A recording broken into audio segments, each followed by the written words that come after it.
할렐루야. 아멘. 오늘은 참 뜻깊은 날입니다. 예수님께서 제자들에게 약속하셨던 그 성령, 마가의 다락방에 120문도들이 기도하는 가운데 그들이 성령의 충만함을 입고 그들이 진정 주님이 기뻐하는 삶, 또 하나님께 영광 돌리는 삶으로 나아갔던 성령 강림 주일입니다. 이 날을 통하여 우리 모두에게도 성령 충만함을 입고 진정 주님이 기뻐하는 삶으로 또 더 큰 하나님의 복을 누리는 삶으로 나아갈 수 있기를 주의 이름으로 축원합니다. 예수님께서 우리의 모든 죄를 짊어지고 십자가에 못 박혀 죽으시고 죽은 자 가운데서 3일 만에 부활하셨습니다. 예수님은 부활하신 후에 제자들을 한 사람 한 사람 찾아가 만나 주시고 40일 동안 그들에게 하나님의 나라의 일에 대해서 말씀하셨습니다. 하나님의 나라, 그것은 꼭 죽어서 천국 가는 것만으로 이루어지는 것이 아니라 이 땅에서도 하나님의 나라를 누릴 수 있다고 말씀을 하십니다. 하나님의 나라는 이 땅에서는 하나님의 은총으로 이루어진 나라요, 저 하늘에서는 하나님의 영광으로 이루어진 나라가 바로 하나님의 나라인 것입니다. 자, 그 하나님의 나라를 영원히 살 수 있도록 예수님께서 제자들에게 원하면서 하신 말씀이 사도행전 1장 4절에 보니까 예루살렘을 떠나지 말고 내게서 들은 바 아버지께서 약속하신 것을 기다리라. 요한은 물로 세례를 베풀었으나 너희는 몇 날이 못되어 성령으로 세례를 받으리라 라고 말씀하셨습니다. 세례 요한을 통해서는 물로 세례를 받지만 예수님을 통해서 너희가 성령으로 세례를 받는다 라고 말씀하십니다. 그 성령으로 세례를 받을 때에 너희는 더없이 부족함 없는 인생을 살 수 있다고 성령을 사모하고 그 성령을 받으라고 말씀하고 있습니다. 자, 이렇게 말씀하신 후에 예수님께서 하셨는데 그때 제자들이 예수님께 하신 질문이 뭐냐면은 주께서 이스라엘 나라를 회복하심이 이때니까 라고 묻고 있습니다. 예수님의 제자들의 관심은 현실적이요, 세상적인, 정치적인 하나님의 나라를 그들은 꿈꿔왔습니다. 그들이 원하는 이스라엘 나라의 회복, 이것을 그들이 꿈꿔왔고 그 이스라엘 나라가 언제 회복됩니까? 어느 때입니까? 지금입니까? 라고 질문을 하고 있습니다. 이때 예수님께서 대답하시기를 때와 시기는 아버지께서 자기의 권한에 두셨으니 너희가 알 바 아니라고 말합니다. 그러니까 하나님의 나라는 어떠한 특정한 그 날에 이루어지는 것이 아니라 우리 일상 속에서 이루어지기 때문에 너희들이 그렇게도 기대하는 그 특정한 그 날은 하나님의 권한이기 때문에 하나님께 맡기고 너희는 일상 속에서 하나님의 나라를 관심을 가지고 그 하나님의 나라를 누리기를 하나님은 원했던 것입니다. 그러면서 그 하나님의 나라를 너희들이 만끽할 수 있는 길은 오직 성령이 너희에게 임해야 한다. 오직 성령이 너희에게 임하면 너희가 권능을 받고 예루살렘과 온 유대와 사마리아 땅끝까지 이르러 내 증인이 되리라. 너희가 어느 곳에 가든지 하나님의 나라를 누릴 수 있고 그 하나님의 나라를 전파하는 예수의 증인으로서의 삶을 살 수 있다라고 주님께서 말씀하신 것입니다. 자, 이렇게 말씀하신 후에 예수님께서 제자들이 보는 가운데 하늘로 승천하셨죠. 승천하신 예수님을 바라보던 제자들을 향하여 천사들이 예수님이 하늘로 올라가신 것처럼 하늘로 내려오는 재림의 그날을 약속해 줍니다. 어떻게 본다면 예수님께서 승천하시기 전 제자들에게 마지막 당부는 바로 성령이 임해야 된다는 거죠.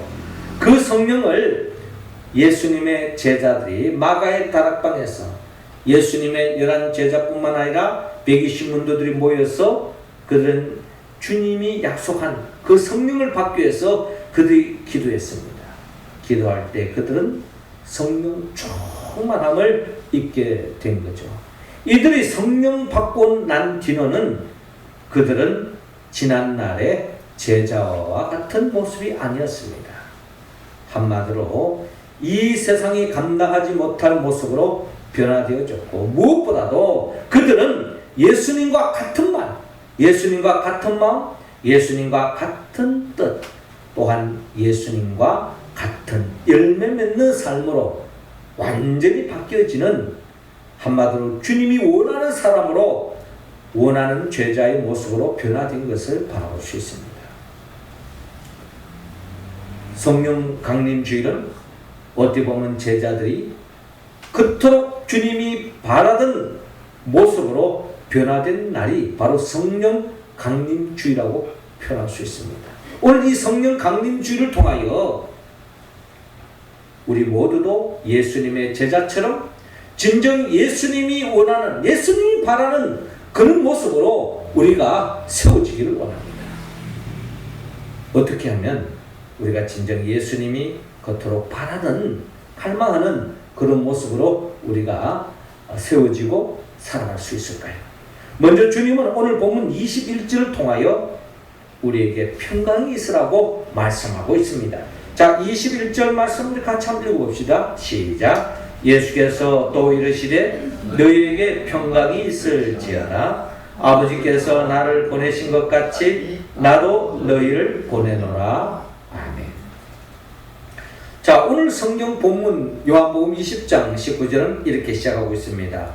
이튿날 곧 안식 후 첫날 저녁 때에 제자들이 유대인들을 두려워하여 모인 곳에 문들을 닫았더니 예수께서 오사 가운데 서서 이르시되 너희에게 평강이 있을지어다 라고 부활하신 주님이 제자들에게 찾아오셔서 하신 말씀이 너희에게 평강이 있을지어다 라고 말씀하고 있습니다.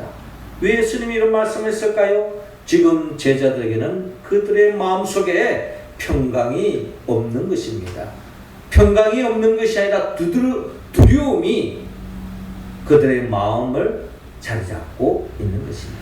그들이 두려워할 수밖에 없었던 것은 3일 전에 그들이 그렇게도 따르고 믿었던 예수님께서 유대인들에 의하여 결국에는 십자가에 못 박혀 죽음을 당했기 때문입니다.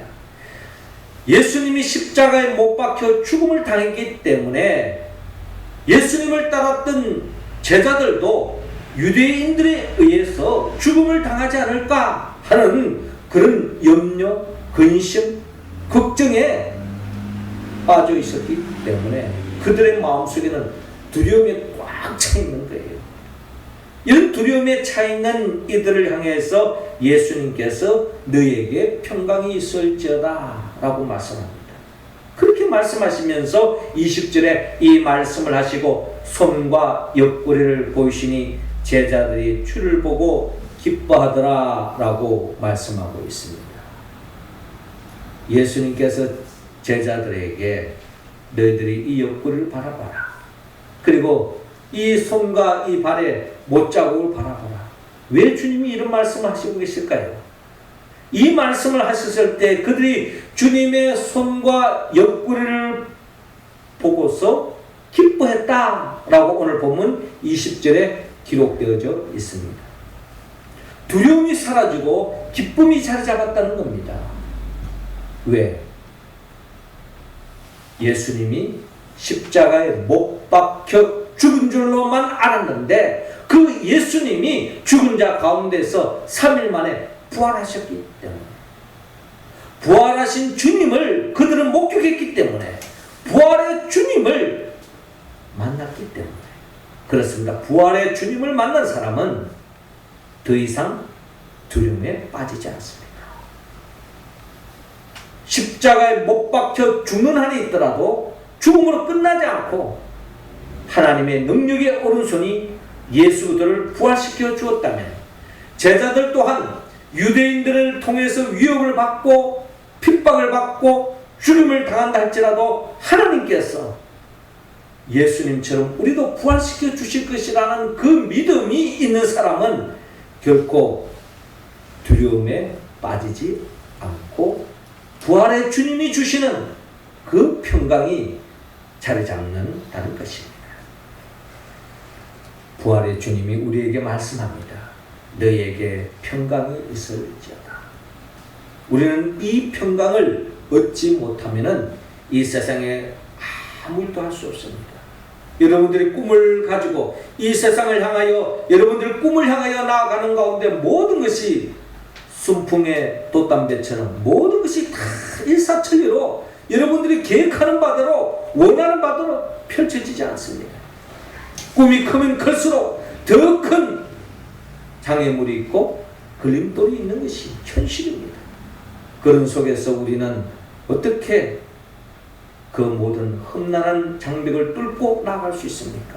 주님이 주시는 평안을 얻지 않으면 우리는 아무것도 할 수 없는 것입니다. 잠을 이룰 수 없는 거죠. 불면증에 빠지는 겁니다. 우울증에 빠지는 겁니다. 그런 심리적인 병에 빠진 사람은 아무것도 할 수 없는 거죠. 요한복음 14장 27절에 평안을 너희에게 끼치노니 곧 나의 평안을 너희에게 주노라. 내가 너희에게 주는 것은 세상이 주는 것과 같지 아니하니라. 너희는 마음에 근심하지도 말고 두려워하지도 말라. 마음에 근심하지도 말고 두려워하지도 말라. 주님이 주시는 평안을 입을 때에 우리는 근심, 걱정, 두려움으로부터 벗어날 수 있다는 것입니다. 요한복음 16장 20절에는 너희 근심이 도리어 기쁨이 된다. 근심으로부터 우리가 완전히 벗어날 수 없어요. 끊임없는 문제가 우리 앞에 다가오기 때문에 걱정이 되는 겁니다. 그러나 그 근심이 주 안에 있는 사람은 도리어 기쁨이 된다는 거예요. 그러면서 21절에 이런 말씀을 하십니다. 여자가 해산을 하게 되어지면 그 아이를 낳는 그 순간에 해산의 고통은 이루 말할 수 없는 거죠. 그런데 여러분, 그 해산의 고통으로 끝나는 게 아닙니다. 해산의 고통을 통하여 복된 생명을 낳고 그 생명을 안는 그 순간에 지난날에 그 해산의 그 고통은 순식간에 사라지고 그 새 생명을 통한 생명을 품는 그 감격 속에 더 없는 기쁨이 자리 잡는 것처럼 우리가 주님과 함께 나아가는 그 인생은 때로는 어려움이 있고 역경이 있다 할지라도 그 오래 가지 않는다는 겁니다. 주님이 주시는 그 평안으로 말미암아 참된 기쁨이, 감격이 우리의 삶 속에 자리 잡는다는 거예요. 우리는 지금 새벽기도 때마다 매일매일 한 장씩 말씀을 큐티하고 나가고 있습니다. 특별히 지난 주간에 우리가 민수기 말씀을 읽는데 민수기 말씀에 보면은 이스라엘 백성이 출애굽을 하여서 출애굽을 할 때 출애굽 1세대가 약 60만 명이에요. 그런데 가나안 땅에 들어갈 수 있었던 사람은 출애굽 1세대 중에 갈렙과 여호수아밖에 없었습니다. 그럼 나머지는 어떻게 됐냐? 광야에서 다 그쳐지고 말았다는 거죠. 그럼 갈렙과 여호수아만이 가나안 땅에 들어가서 그 땅을 차지했는데 갈렙과 여호수아는 도대체 어떻게 해서 가나안 땅에 들어갈 수 있었느냐? 여러분, 모세가 각 지파별로 한 명씩 대표로 세워가지고 12명의 정탐꾼을 가나안 땅에 보냈습니다. 그 가나안 땅을 정탐하고 돌아올 때 그들은 그 가나안 땅의 그 실과를, 그 풍성한 실과를 가지고 왔는데 이거는 이루 말할 수 없는 풍성한 실과예요. 한마디로 그 땅은 너무나도 좋은 땅이요, 하나님이 말씀하신 대로 젖과 꿀이 흐르는 땅이다 라고 보고합니다. 그런데 10명의 정탐꾼의 이야기는 거기서 끝나지 않습니다. 그런데 그 좋은 땅은 맞지만 그 땅을 차지하고 있는 사람들은 우리가 보기에 장대와 같고 거인과 같았어. 우리는 그들 앞에 메뚜기와 같은 존재다. 그러니 메뚜기 같은 우리가 어떻게 그 땅을 차지하고 있는 그 사람들을 무찌르내고 그 땅을 차지할 수 있느냐? 이거는 불가능이다. 그렇게 이야기했을 때 모든 이스라엘 백성들이 절망감에 빠지고 원망하고 불평에 사로잡힙니다. 그런데 갈렙과 여호수아는 다르게 이야기합니다. 아닌 게 아니라 그 땅은 참 좋은 땅이다. 아닌 게 아니라 그 땅을 차지하고 있는 거민들은 거인과 같고 장대와 같다. 하지만 그 땅은 하나님께서 우리에게 주신다고 약속하지 않았느냐? 천지 만물을 창조하신 하나님이 나와 함께 하시면 나는 이 땅을, 우리는 이 땅을 차지할 수 있다. 정복할 수 있다. 올라가자. 그들은 우리의 밥이다. 그들은 우리의 먹이다. 우리는 그 땅을 얻을 수 있다. 라고 이야기하는 거예요. 여러분, 이 10명의 정탐꾼과 2명의 이 갈렙과 여호수아의 차이점이 뭘까요? 10명의 정탐꾼은 눈에 보이는 현실적인 이 세상에 눈에 보이는 것으로 모든 것을 판단했던 것입니다. 그러니 절망할 수밖에 없는 거죠. 그러나 갈렙과 여호수아는 하나님을 믿었던 것입니다. 하나님의 약속의 말씀을 믿었던 거예요. 그 약속의 말씀을 의지하며 나아갈 때에 그는 현실적인 모든 염려, 근심, 걱정, 두려움을 떨쳐버리고 주님이 함께 하시면 우리는 그 땅을 차지할 수 있다 하고는 그 마음으로 나아갔을 때에 결국 갈렙과 여호수아를 중심으로 해서 가나안 땅을 차지할 수 있었던 것입니다. 우리의 마음속에 두려움과 염려와 걱정에 사로잡혀 있으면 아무것도 할 수 없는 거예요. 그리고 우리는 부활의 주님 주시는 그 평안을 간직해야 된다는 겁니다. 우리가 잘 아는 믿음의 선배 중에 다윗이 있습니다.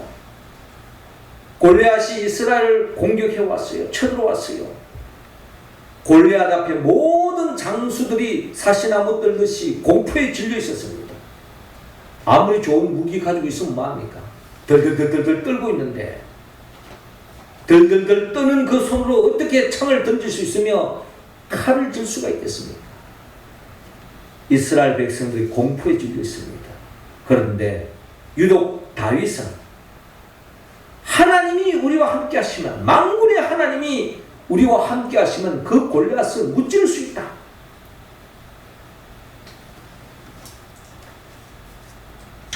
하나님을 의지하고 다윗이 나아갔을 때 골리앗을 넘어뜨리고 승리할 수 있던 것입니다. 다윗은 시편 23편을 통하여 내가 사망의 엄침한 골짜기로 다닐지라도 해를 두려워하지 않은 것은 주께서 나와 함께 하심이라고 그가 고백하지 않았습니까? 만군의 여호와께서 나와 함께 하시면 비록 내 눈앞에 장대와 같은 골리앗이 버티고 있다 할지라도 하나님이 함께할 때에 그는 두려움에서 벗어나 하나님 주신 그 평안으로 담대하게 나가서 그 골리앗의 이마를 적중해서 넘어뜨리는 역사를 일으키는 것을 볼 수 있습니다. 그렇습니다. 우리는 주님이 주시는, 부활의 주님이 주시는 그 평강을 우리가 가져야 합니다. 그 평강을 잃을 때는 우리는 아무것도 할 수 없는 거예요. 그 평강을 가질 때야만이 우리는 사명을 감당할 수도 있고 꿈을 이룰 수 있고 참된 하나님의 나라의 행복을 만끽할 수 있다는 것입니다. 주님이 주시는 그 평강 우리 모두가 품고 매일매일 하나님의 나라를 일상 속에 누릴 수 있기를 주의 이름으로 축원합니다. 이어 두 번째로 주님이 진정 바라는 삶으로 나아가기 위해서는 오늘 본문 22절을 통하여 성령을 받으라고 말씀합니다. 22절 우리 같이 한번 읽어볼까요? 시작. 이 말씀을 하시고 그들을 향하사 숨을 내쉬며 이르시되 성령을 받아라. 아멘. 그렇습니다. 예수님께서 이 말씀을 하시고 그들을 향하사 숨을 내쉬며 이르시되 성령을 받아라. 숨을 내쉬며 성령을 받아라 라고 말씀하고 있습니다. 마치 하나님께서 하나님의 형상과 모양대로 우리 인간을 흙으로 만드시고 그 코에다가 생기를 불어넣어서 생명이 된 것처럼, 생명체가 되어진 것처럼 주님께서 제자들에게 숨을 내쉬면서 성령을 받아라 라고 주님께서 말씀하고 있습니다. 우리는 성령을 받아야 합니다. 성령은 하나님께 있어 예수 그리스도를 통하여 우리에게 주는 최고의 축복입니다. 마태복음 7장 11절에 보면 너희가 악한 자라도 좋은 것으로 자식에게 줄 알거든 하물며 하늘에 계신 너희 아버지께서 구하는 자에게 좋은 것을 주시지 않겠느냐, 좋은 것을 주시지 않겠느냐 라고 말씀하시는데 그 좋은 게 뭐냐? 누가복음 13장에는 누가복음 11장 13절에는 그 좋은 것을 구체적으로 표현하고 있어요. 너희가 악할지라도 좋은 것을 자식에게 줄 알거든 하물며 너희 하늘 아버지께서 구하는 자에게 성령을 주시지 않겠느냐. 하나님이 우리에게 주고자 하는 최고의 복이 있다면 그게 바로 성령입니다. 때로는 우리가 여러분 돈이 많았으면 좋겠다, 그게 우리가 최고의 축복이 아닐까라는 생각이 들 때가 있어요. 또 때로는 건강이 최고의 축복이 아닐까라는 생각이 들 때가 있습니다. 때로는 세상 모든 사람들이 알아주는 그 명예, 그 권력을 잡으면 최고 행복하지 않을까라는 생각, 그것이 참 좋을 것으로 생각할 때도 있습니다. 그런데 여러분, 돈 많은 사람 중에요, 불면증에 걸려있고 더 불만 속에 행복을 누리지 못한 사람이 얼마나 많은지 모릅니다. 건강하다고 다 행복합니까? 건강하면, 물론 약할 때는 건강하면 최고겠죠. 그러나 막상 건강했는데 내 꿈이 이루어지지 않고 사람과의 관계가 허성겨져 보세요. 죽을 맛입니다. 최고의 권력에 이르면은 남 부를 것 없다 생각되지만 그 권력을 잡기 위해서 더 불안해하고 잠 못 이루는 밤이 있다는 거예요. 일확천금을 얻은 사람 혹시 이거 남에게 뺏기면 어떡할까, 사기당하면 어떡할까, 사람을 믿지 않습니다. 내 주위에 있는 사람을 다 도둑놈으로 보이는 것이 돈 많은 사람들의 가지고 있는 마음이에요. 그리고 본다면 여러분, 이 성령을 받으면요 모든 환경을 극복할 수 있습니다. 모든 운명을 극복할 수 있어요. 그 누구의 말에 의해서 천당 갔다 지옥 갔다 하지 않습니다. 성령 충만함을 받을 때에 우리는 생명 안에서 왕노릇할 수 있고 죄와 세상과 육성을 이길 수 있고 천국을 침노할 수 있고 어떤 상황 속에도 어디를 가든지 하나님의 나라를 누리는 것, 이게 바로 주님이 우리에게 향하신 바람이요 우리가 꿈꾸는 성경이 말하는 가장 이상적인 삶이요 인간상이라는 것입니다. 에스겔 37장에 보면은 하나님께서 에스겔을 환상 중에 골짜기로 인도합니다. 그런데 그 골짜기를 바라보았더니 그 골짜기에 마른 뼈들이 절벽에 넘어지는 거예요. 시체가 아니고 마른 뼈, 오랜 세월 속에서 그 뼈들이 하얀 백골, 더 이상 생명이 역사가 일어날 수 없는 백골, 하얀 뼈들이, 마른 뼈들이 절벽에 늘어져 있는 것입니다. 이것은 결국 이스라엘의 역사를 보여주는 겁니다. 이 이스라엘 역사는 실패의 역사이고 절망의 역사이고 가능성이 없는 그런 이스라엘 역사를 바라보는 겁니다. 그때 하나님께서 이 뼈들이 살 수 있겠느냐? 에스겔 입장에서 봤을 때는 어떻게 이 마른 뼈가 살 수 있다는 말입니까? 불가능입니다. 그러나 하나님이 하시면 할 수 있겠죠. 그때 하나님께서 이 마른 뼈를 향하여 하나님의 말씀을 대언하라고 합니다. 하나님의 말씀을 대언했더니 어떤 역사가 일어나냐면은 이 뼈들이 서로 연락되어지는 거예요. 연결되어지는 거예요.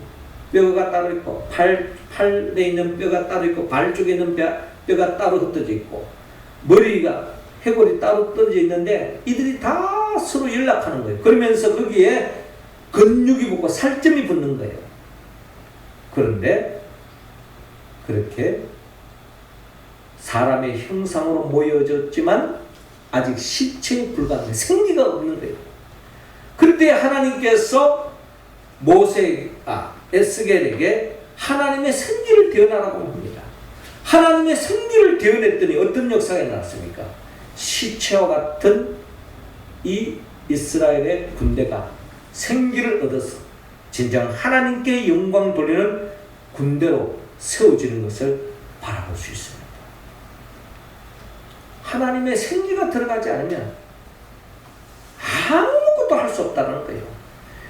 여러분, 예수님의 제자들, 예수님으로부터 그렇게 많은 은혜의 말씀을 들었는데 그 은혜의 말씀으로 3년 반 동안 천국 복음을 들었음에도 불구하고 예수님의 그 십자가에 못 박혀 죽기 전에 다 주님을 부인하고 배반하고 제갈 길로 갔던 게 바로 예수님의 제자들 아닙니까? 그들이 성령 받기 전에는요, 어떻게 보면은 에스겔 골짜기에 늘어져 있는 마른 뼈와 같았고 생기가 없는 군대와 같았습니다. 그러나 이들이 성령이 충만함을 입었을 때 세상이 감당치 못하는 삶으로 바뀌어지는 것을 바라볼 수 있습니다. 세상의 지배를 당하는 것이 아니라 세상을 정복하는 인생으로 바뀌어진 겁니다. 뿐만 아니라 그들이 성령의 충만함을 입었을 때 성령의 9가지 열매, 사랑과 희락과 화평과 오래 참과 자비, 양성과 충성과 온유와 절제 열매를 맺음으로 인하여서 하나님과의 관계가 회복되어지고 사람과의 관계도 회복되어지고 어떤 상황 속에서도 삶의 자리도 하나님의 나라를 만끽하는 인생으로 변화되어질 뿐만 아니라 그들 한 사람 한 사람이 인격적으로 전인적으로 아름다운 모습으로 변화되어지는 겁니다. 성령은 때로는 비와 이슬같이 임하여서 그들을 정결케 해주고 또 성령은 때로는 비류같이 임하여서 우리를 순정케 해주고 바람같이 임하여서 능력을 대주고 생수같이 임하여서 성결케 하고 불같이 임하여서 우리의 죄를 태워주시고 기름같이 임하여서 윤택하게 하시고 등불같이 임하여서 우리는 한치 앞을 내다볼 수 있고 끊임없는 삶의 자리에서 어디로 가야 할지 선택의 기로에 놓여져 있는데 성령의 이끌림을 받았을 때 확신하며 나아갈 수 있게 되는 것입니다. 이처럼 마가의 다락방에 예수님의 11제자를 비롯한 120문들이 성령 충만함을 받았을 때 그들은 더 이상 유대인들을 두려워하지 않습니다. 심지어 죽음까지도 두려워하지 않습니다. 그들은 성령 충만함을 받고 난 뒤부터 예수님을 닮은 인생길로 나아가는 것을 볼 수 있는 것처럼 우리 모두도 그 성령을 우리가 받아야 합니다. 하나님이 약속하신 그 성령을 받기 위해서 간절하게 기도했을 때에 성령 충만함으로 말미암아 결국 진정한 하나님의 나라를 누리고 전파하는 삶으로 바뀌어진 것을 바라볼 때 이게 바로 주님이 우리를 향한 바람이요 원하는 삶의 모습인 것입니다. 이어 주님은 오늘 본문 23절을 통하여 진정 주님이 바라는 인생은 복음을 전하는 데 있다고 말씀합니다. 23절 우리 같이 한번 읽겠습니다. 시작. 너희가 누구의 죄든지 사하면 사하여 질 것이요 누구의 죄든지 그대로 두면 그대로 있으리라 하시니라. 아멘. 자, 주님께서 너희가 누구의 죄든지 사하면 사하여 질 것이요 누구의 죄든지 그대로 두면 그대로 있으리라.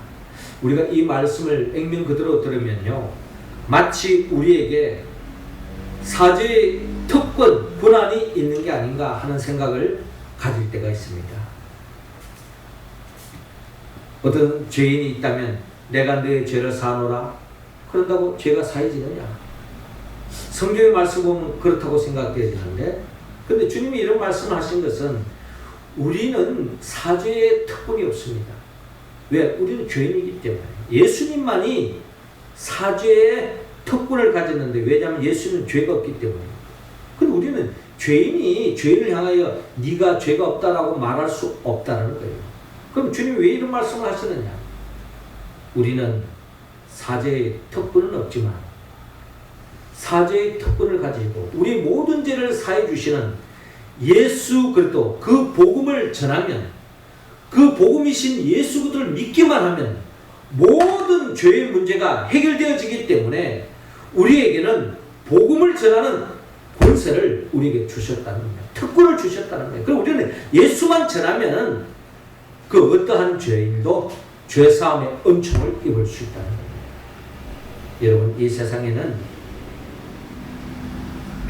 많은 사람들이 죄의 올무에 빠져서 마귀가 종노릇하는 인생을 살아가고 있어요.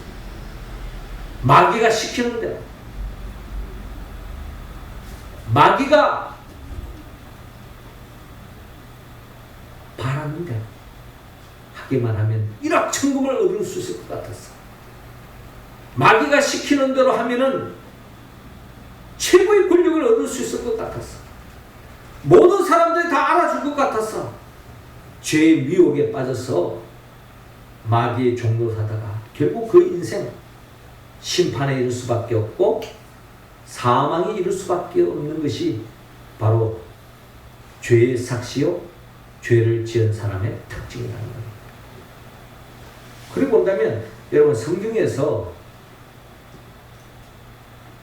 하나님이 우리에게 주시는 또 하나의 최고의 복이 있다면 사죄의 은총을 받는 것이야말로 최고의 복입니다. 그렇지 않겠어요? 우리는 이 세상에서 아담이 죄를 지었다는 것은 아담의 후손인 우리 또한 늘 죄에서 자유로울 수 없다는 거예요. 그러나 그 죄를 지었지만 그 죄가 관리의짐을 받는 사람이 진짜 복 있는 사람이에요. 그렇지 않겠습니까? 로마서 4장 6절에 보니까 하나님께 의로 여기심을 받은 사람의 복에 대해서 일찍이 다윗이 한 말을 통하여 사도 바울이 로마서 4장을 통하여 말씀하는데 불법이 사함을 받고 죄가 가려짐을 받은 사람들은 복이 있다고 말합니다. 죄가 가려진 사람, 죄가 있는데 그 죄가 가려진 사람, 죄를 덮어줬을 때 그 사람은 땡자는 거예요. 8절에도 보면 주께서 그 죄를 인정하지 아니하실 사람은 복이 있도다. 내가 죄를 지었는데 주님께서 그 죄를 인정하지 않는 거예요. 죄를 지었음에도 불구하고 주님이 괜찮다 그러면 괜찮은 거예요. 여러분 이것만큼 큰 복이 어디 있겠습니까? 이 말을 누가 했느냐? 다윗이 한 겁니다. 여러분 다윗은 그는 어떻게 본다면 십계명을 범했어요. 살인자였어요. 그리고 간음자였어요. 엄청난 죄를 지었죠. 그런 사람이 어떻게 하나님의 복을 얻을 수 있습니까? 어떻게 하나님 앞에 쓰임받을 수 있습니까? 그런데 여러분 다윗의 죄를 하나님이 가려주시고 그 죄를 인정하지 않으시고 덮어주셨다는 겁니다. 다윗이 복받은 사람이에요. 다윗만 복받았습니까? 예수님의 제자들도 다 복을 받았습니다. 예수님을 부인하고 배반하고 세상에 제갈 길로 갔던 그 제자들을 주님이 한 사람 한 사람 만나주시고 찾아주셨잖아요. 이게 바로 사제의 은총을 받은 것입니다. 요한일서 1장 8절 9절을 통하여 만일 우리가 죄가 없다고 말하면 스스로 속이고 우리 또 진리가 우리 속에 있지 아니할 것이요. 이 말은 뭡니까? 우리 모두는 다 죄인이라는 거예요. 그러나 우리가 죄가 있지만 만일 우리가 우리의 죄를 자백하면 그는 미쁘시고 의로우사 우리 죄를 사하시며 우리를 모든 불의에서 깨끗하게 하실 것이요 라고 말씀합니다. 예수를 믿고 나를 위하여 십자가에 못 박혀 죽으시고 부활하신 그 예수 그리스도의 이름으로 나아가 죄를 회개하고 나아가면 우리의 모든 죄를 사해 주시고 주님이 부활했던 것처럼 우리도 거듭난 인생으로 회복받을 수 있다는 거예요. 여러분, 예수님의 11 제자들이 다 죄사함의 은총을 받은 자들입니다. 우리도 그 죄사함의 은총을 받은 거예요. 누구로 인하여? 예수 그리스도로 인하여 죄사함의 은총을 받은 것입니다. 그래서 베드로는 성령 충만함을 받고 난 뒤에 죄사함의 은총을 받은 자로서 사도행전 2장 21절에 유대인들을 향하여 누구든지 주의 이름을 부르는 자는 구원을 받으리라. 어떤 죄인이라 할지라도 주의 이름을 부르기만 하면 죄사함의 은총을 입고 하나님의 복을 얻을 수 있다는 거예요. 사도 바울도 내가 달려갈 길과 주 예수께 받은 사명 곧 하나님의 은혜의 복음을 증언하는 일을 마치려 하면은 나의 생명조차 조금도 귀한 것으로 여기지 아니하노라. 여러분, 사도 바울도 죄인 중에 괴수 아니었습니까? 그 또한 부활의 주님을 다메섹 도상에서 만나고 죄사함의 은총을 받았어. 그 은혜의 복음을 통하여 사도가 된 이 사도 바울은 그 은혜를 맛보았기 때문에 그 은혜의 복음을 증거하는데 내 생명조차 조금도 귀한 것을 여기지 않고 순교의 각오를 가지고 땅끝까지 복음 전파하며 나갔다는 겁니다. 이게 다 주님으로부터 죄사함의 은총을 받은 사람들의 고백이요 증거라는 것입니다. 우리 또한 그 은혜를 입었습니다.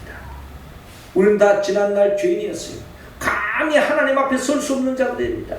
그러나 주님으로 인하여서 우리는 죄사함의 은총을 입고 하나님의 자녀가 됐습니다. 그렇다면 그 복을 받은 우리가 복음을 통하여 은혜의 복음을 통하여 구원을 받았다면 아직도 우리 주위에 죄로 말미암아 멸망하며 절망에 빠져있는 그들에게 복음을 전하는 것, 이게 바로 우리를 향한 주님의 바람이라는 겁니다. 너희가 누구의 죄든지 사하면 사해줄 것이요 누구의 죄든지 그대로 두면 그대로 있으리라. 그래서 은혜의 복음을 전하라고 말씀합니다. 사랑하는 성도 여러분, 이 성령 강림주를 통하여 주님이 우리를 향한 바람이 있습니다. 우리 모두가 부활의 주님이 주시는 그 평강을 누리기를 원합니다. 그리고 성령을 받아서 완전히 새롭게 변하고 능력의 사람이 되어져서 복음을 전함으로 인하여서 주가는 생명을 살릴 뿐만 아니라 하나님의 나라를 만끽하는 우리 모두가 되기를 원합니다. 이러기 위해서는 우리는 성령을 받아야 합니다. 성령은 예수 그리스도의 영이죠. 우리를 위하여 천지 만물을 창조하시고 우리를 위하여 인간의 몸으로 오셔서 우리의 죄를 짊어지고 십자가에 못 박혀 죽으시고 죽은 자 가운데 3일 만에 부활하시고 성천하시고 지금도 우리에게 보혜사 성령을 통하여서 교회를 세우게 하시고 교회를 중심으로 하나님의 뜻을 이루어가는 우리들을 새하늘과 새 땅으로 이끌기 위하여 장차 재림하여 오실 그 예수 그리스도의 영 보혜사 성령의 도움을 받아서 참된 평강을 누리고 성령 충만함으로 능력을 받아서 하나님의 나라를 침노하고 복음을 전파하여 하나님의 나라를 확장하는 우리 모두가 되기를 주의 이름으로 축원합니다. 기도하겠습니다. 하늘에 계신 우리 아버지, 이 시간 우리 한 사람 한 사람에게 마가의 다락방에 120문도들에게 내렸던 그 성령을 동일하게 내려 주옵소서.